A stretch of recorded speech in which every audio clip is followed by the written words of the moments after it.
The Bekaa Valley in Lebanon has become home to thousands of Syrian refugees who have fled the horror of war.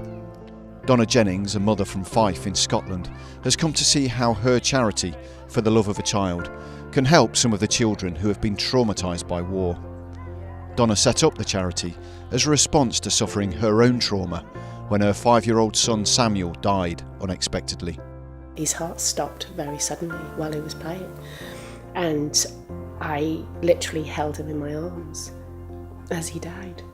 And that was a defining, changing moment in my life. And either I could sink and fall and drown, and I felt at times I was drowning, or I could do something positive from it. And I knew it was part of me needing to plant something positive out of that pain.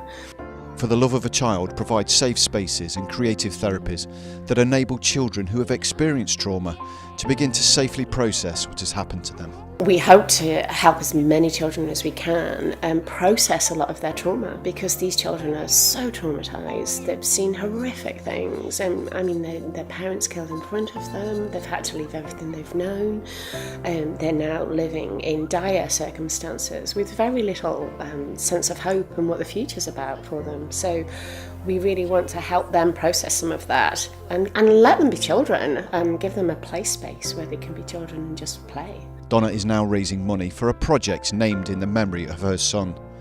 Sam's House will provide preschool refugee children with a therapeutic play centre. Children will express themselves through creativity and through play. That's their language. So that's our theory behind what we're doing, is that we're going to create a therapeutic space. So it will be play focused, but with a therapeutic element to it as well. So with my experience as a therapist, I'll be able to implement certain ways that children can explore and express things. If they don't process it, what we tend to do with trauma is we'll try and push it away, we'll try and ignore it, but somewhere it will surface in the future if it's not dealt with. And so it's really important that they're given the opportunity to process some of what has happened to them.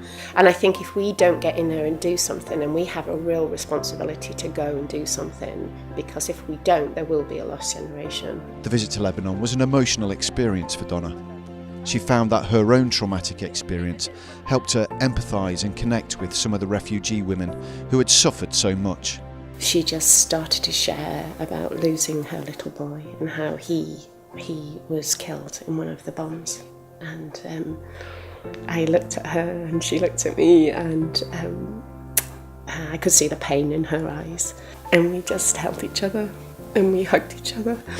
And I just felt this deep connection with this Syrian refugee woman who I'd never met before, but I felt so deeply connected to her, and in that moment it just all made sense. Although the need may seem overwhelming, Donna is convinced that even a small contribution will make a huge difference.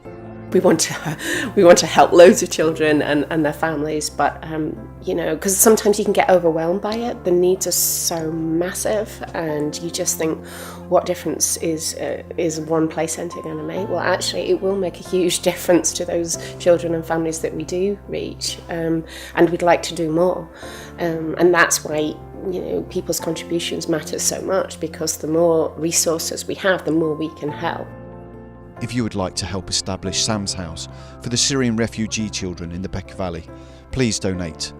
You can find details of how at fortheloveofachild.org.uk.